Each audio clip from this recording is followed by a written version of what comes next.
Now that we've talked about the structure and functionality of the Java ReentrantReadWriteLock class, we're going to go ahead and cover the key methods in this class.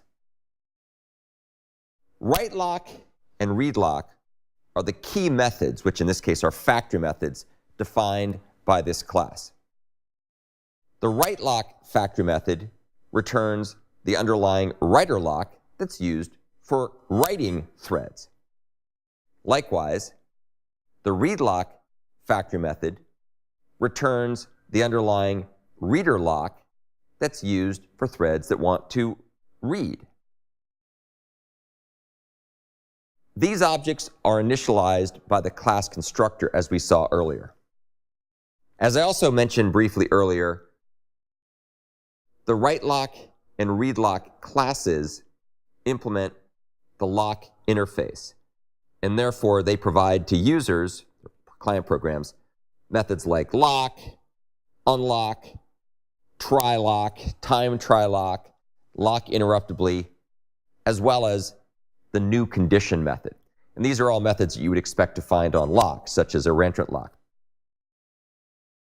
The reader's writer semantics are enforced in the context of this lock API. So internally, the implementation of the Java ReentrantReadWriteLock class keeps track of these readers and writers, but the programming interface that's seen by the applications accesses them as if they were just doing lock and unlock operations on vanilla locks. It's the implementation of this class that treats them in special ways.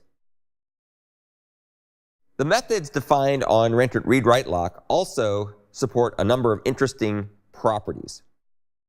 As the name implies, this class is reentrant, which means that if you've already acquired a lock for reading or writing, and you're the thread that has acquired that, then you can reacquire that lock for reading or writing, and you'll be able to acquire the lock without deadlocking if you already own it.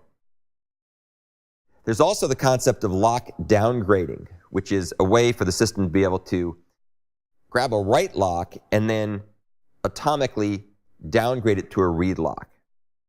In this particular class implementation, however, uploading or upgrading from a read lock to a write lock is not possible. We'll see that that is possible with stamped locks. That's one of the differences. There's also a way to be able to interrupt locks, so you can interrupt them. They can be automatically interrupted using the Java interrupt flags that's built in. And then you can also go ahead and get a condition from a ReentrantReadWriteLock. So you can use read-write locks with Java condition objects. These properties give you some extra capability for the ReentrantReadWriteLock, but unfortunately, because there's all these policies, it makes it more difficult to optimize the ReentrantReadWriteLock implementation. And that, of course, is one of the things that motivates the need for Java stamp lock that we'll talk about here shortly. So that's the end of our overview of the key methods in this class.